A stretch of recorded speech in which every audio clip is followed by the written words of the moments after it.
Part 1, Chapter 22 of 20,000 Leagues Under the Sea, An Underwater Tour of the World by Jules Verne. Chapter 22, The Lightning Bolts of Captain Nemo. Without standing up, we stared in the direction of the forest, my hand stopping halfway to my mouth, Ned Land's completing its assignment. "Stones don't fall from the sky," Conseil said, "or else they deserve to be called meteorites." A second well-polished stone removed a tasty ring-dove leg from Conseil's hand, giving still greater relevance to his observation. We all three stood up, rifles to our shoulders, ready to answer any attack. "Apes, maybe?" Ned Land exclaimed. "Nearly," Conseil replied. "Savages."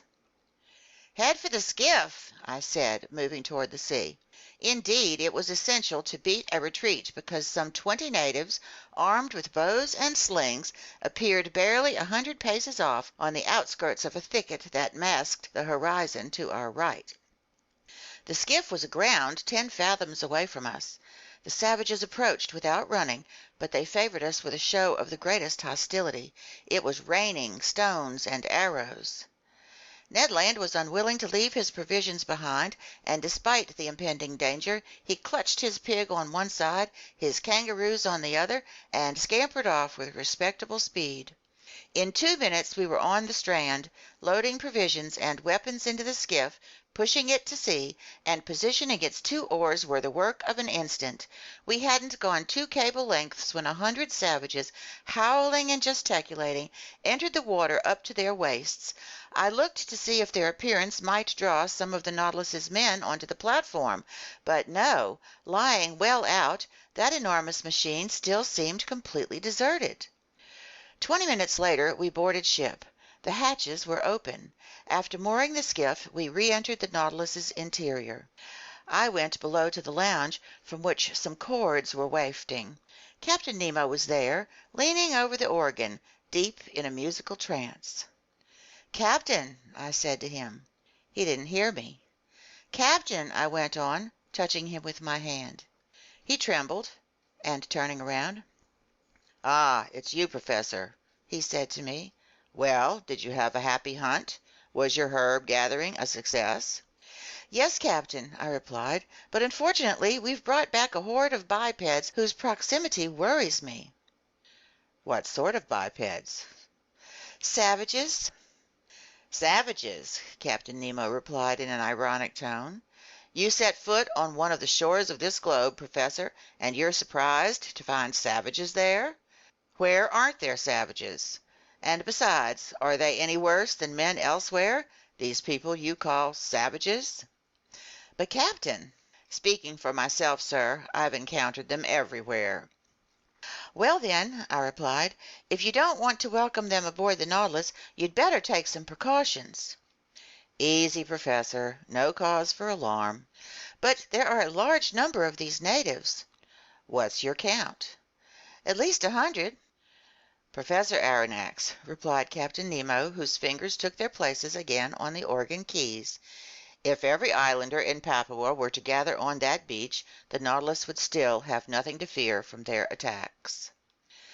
The captain's fingers then ran over the instrument's keyboard, and I noticed that he touched only its black keys, which gave his melodies a basically Scottish color. Soon he had forgotten my presence and was lost in a reverie that I no longer tried to dispel. I climbed onto the platform. Night had already fallen, because in this low latitude the sun sets quickly, without any twilight. I could see Gueboroa Island only dimly, but numerous fires had been kindled on the beach, attesting that the natives had no thoughts of leaving it. For several hours I was left to myself, sometimes musing on the islanders, but no longer fearing them because the captain's unflappable confidence had won me over, and sometimes forgetting them to marvel at the splendors of this tropical night. My memories took wing toward France, in the wake of those zodiacal stars due to twinkle over it in a few hours. The moon shone in the midst of the constellations at their zenith. I then remembered that this loyal, good-natured satellite would return to this same place the day after tomorrow to raise the tide and tear the Nautilus from its coral bed. Near midnight, seeing that all was quiet over the darkened waters as well as under the waterside trees, I repaired to my cabin and fell into a peaceful sleep. The night passed without mishap. No doubt the Papuans had been frightened off by the mere sight of this monster aground in the bay, because our hatches stayed open, offering easy access to the Nautilus's interior. At 6 o'clock in the morning, January 8th, I climbed onto the platform. The morning shadows were lifting.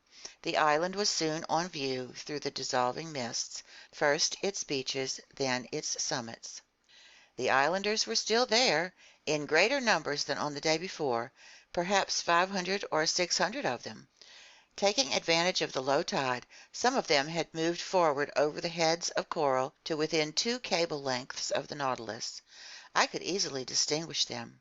They obviously were true Papuans, men of fine stock, athletic in build, forehead high and broad, nose large but not flat, teeth white. Their woolly, red-tinted hair was in sharp contrast to their bodies, which were black and glistening like those of Nubians. Beneath their pierced, distended earlobes there dangled strings of beads made from bone. Generally these savages were naked. I noted some women among them, dressed from hip to knee in grass skirts held up by belts made of vegetation. Some of the chieftains adorned their necks with crescents and with necklaces made from beads of red and white glass. Armed with bows, arrows, and shields, nearly all of them carried from their shoulders a sort of net, which held those polished stones their slings hurl with such dexterity. One of these chieftains came fairly close to the Nautilus, examining it with care. He must have been a Mado of high rank, because he paraded in a mat of banana leaves that had ragged edges and was accented with bright colors. I could easily have picked off this islander, he stood at such close range, but I thought it best to wait for an actual show of hostility. Between Europeans and savages, it's acceptable for Europeans to shoot back, but not to attack first. During this whole time of low tide, the islanders lurked near the Nautilus, but they weren't boisterous.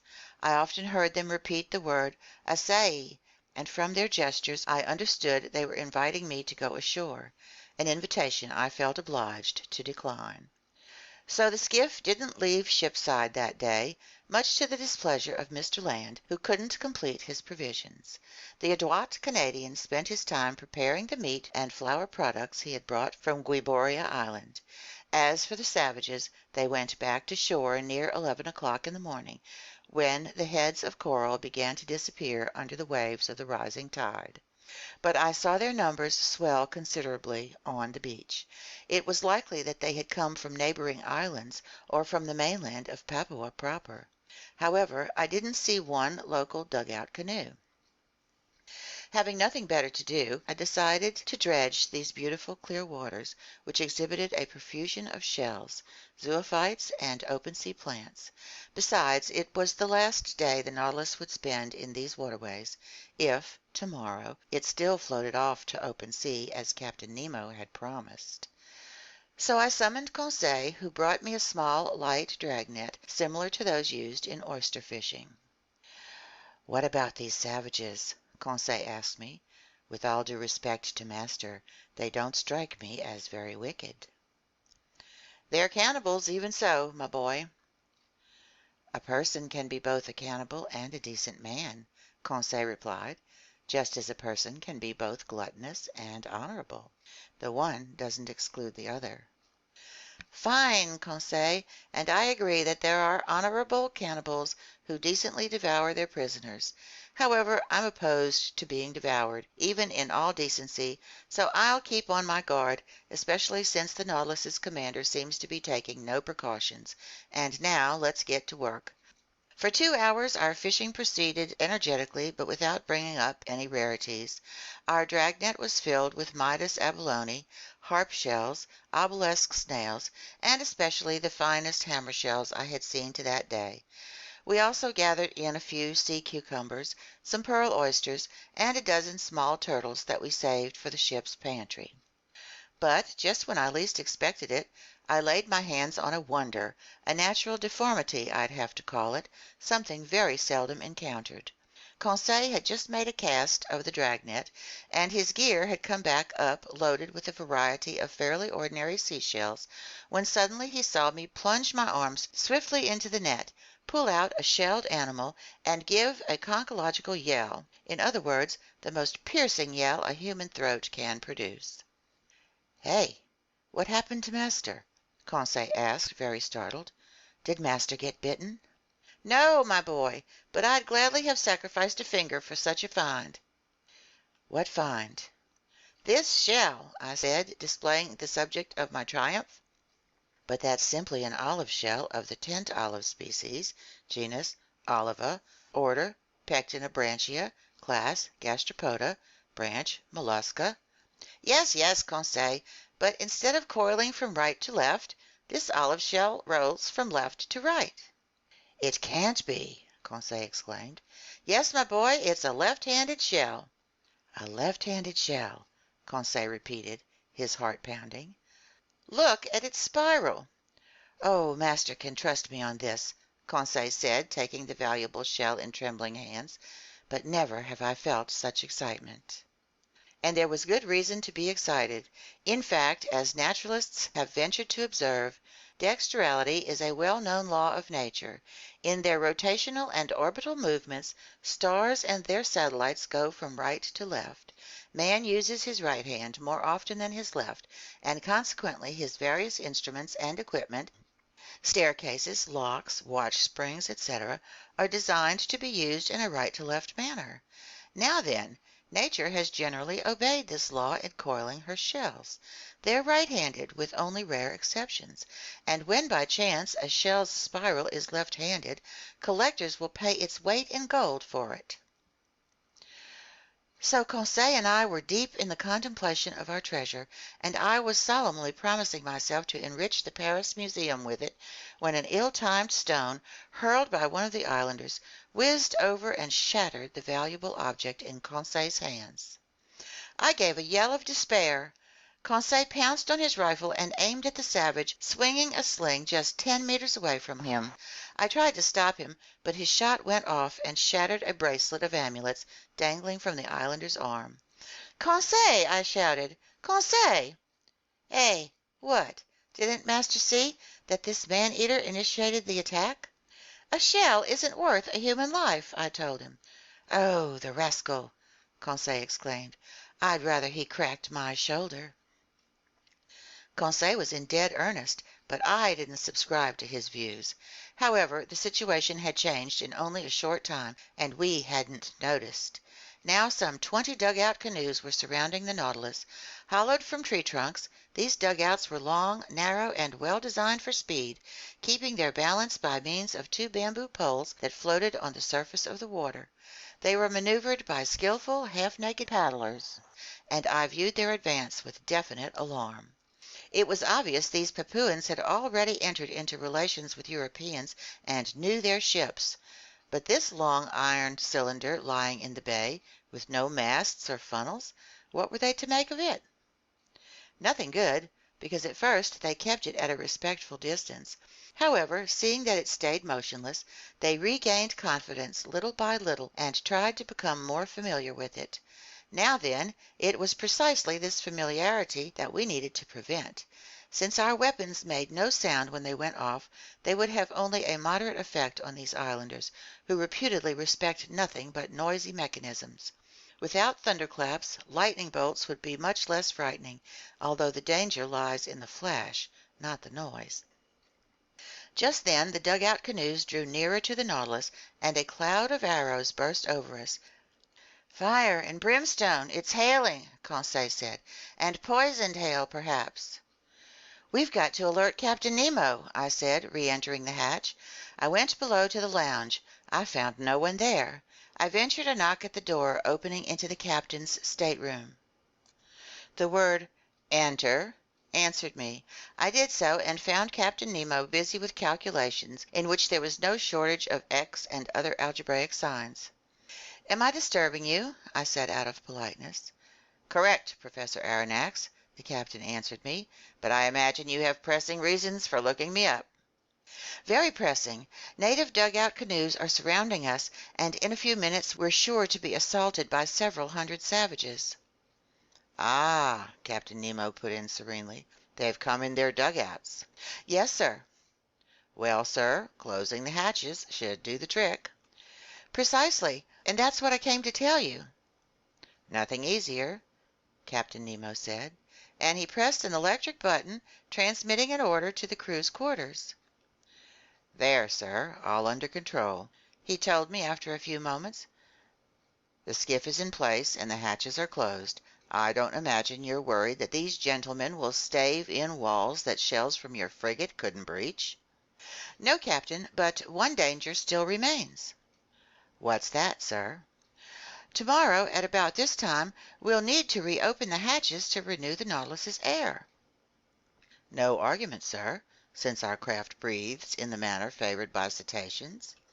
"But if these Papuans are occupying the platform at that moment, I don't see how you can prevent them from entering." "Then, sir, you assume they'll board the ship?" "I'm certain of it." "Well, sir, let them come aboard. I see no reason to prevent them. Deep down they're just poor devils, these Papuans, and I don't want my visit to Gueboroa Island to cost the life of a single one of these unfortunate people." On this note I was about to withdraw, but Captain Nemo detained me and invited me to take a seat next to him. He questioned me with interest on our excursions ashore and on our hunting, but seemed not to understand the Canadian's passionate craving for red meat. Then our conversation skimmed various subjects, and without being more forthcoming, Captain Nemo proved more affable. Among other things, we came to talk of the Nautilus's circumstances, aground in the same strait where Captain Dumont d'Urville had nearly miscarried. Then, pertinent to this: "He was one of your great seamen," the captain told me, "one of your shrewdest navigators, that d'Urville. He was the Frenchman's Captain Cook, a man wise but unlucky, braving the ice banks of the South Pole, the coral of Oceania, the cannibals of the Pacific, only to perish wretchedly in a train wreck. If that energetic man was able to think about his life in its last seconds, imagine what his final thoughts must have been." As he spoke, Captain Nemo seemed deeply moved. An emotion, I felt, was to his credit. Then, chart in hand, we returned to the deeds of the French navigator, his voyages to circumnavigate the globe, his double attempt at the South Pole, which led to his discovery of the Adelie coast and the Louis Philippe Peninsula, finally his hydrographic surveys of the chief islands in Oceania. "What your d'Urville did on the surface of the sea," Captain Nemo told me, "I've done in the ocean's interior, but more easily, more completely than he. Constantly tossed about by hurricanes, the Zealous and the new Astrolabe couldn't compare with the Nautilus, a quiet workroom truly at rest in the midst of the waters." "Even so, Captain," I said, "there is one major similarity between Dumont d'Urville's sloops of war and the Nautilus." "What's that, sir?" "Like them, the Nautilus has run aground." "The Nautilus is not aground, sir," Captain Nemo replied icily. "The Nautilus was built to rest on the ocean floor, and I don't need to undertake the arduous labors, the maneuvers d'Urville had to attempt in order to float off his sloops of war. The Zealous and the new Astrolabe well nigh perished, but my Nautilus is in no danger. Tomorrow, on the day stated and at the hour stated, the tide will peacefully lift it off, and it will resume its navigating through the seas." "Captain," I said, "I don't doubt—" "Tomorrow," Captain Nemo added, standing up, "tomorrow at 2:40 in the afternoon, the Nautilus will float off and exit the Torres Strait undamaged." Pronouncing these words in an extremely sharp tone, Captain Nemo gave me a curt bow. This was my dismissal, and I re-entered my stateroom. There I found Conseil, who wanted to know the upshot of my interview with the captain. My boy, I replied, when I expressed the belief that these Papuan natives were a threat to his Nautilus, the captain answered me with great irony. So I've just one thing to say to you. Have faith in him and sleep in peace. Master has no need for my services? No, my friend. What's Ned Land up to? Begging master's indulgence, Conseil replied, but our friend Ned is concocting a kangaroo pie that will be the eighth wonder. I was left to myself. I went to bed, but slept pretty poorly. I kept hearing noises from the savages, who were stamping on the platform and letting out deafening yells. The night passed in this way, without the crew ever emerging from their usual inertia. They were no more disturbed by the presence of these man-eaters than soldiers in an armored fortress are troubled by ants running over the armor plate. I got up at 6 o'clock in the morning. The hatches weren't open, so the air inside hadn't been renewed, but the air tanks were kept full for any eventuality and would function appropriately to shoot a few cubic meters of oxygen into the Nautilus's thin atmosphere. I worked in my stateroom until noon without seeing Captain Nemo even for an instant. Nobody on board seemed to be making any preparations for departure. I still waited for a while, then I made my way to the main lounge. Its timepiece marked 2:30. In 10 minutes the tide would reach its maximum elevation, and if Captain Nemo hadn't made a rash promise, the Nautilus would immediately break free. If not, many months might pass before we could leave its coral bed. But some preliminary vibrations could soon be felt over the boat's hull. I heard its plating grind against the limestone roughness of that coral base.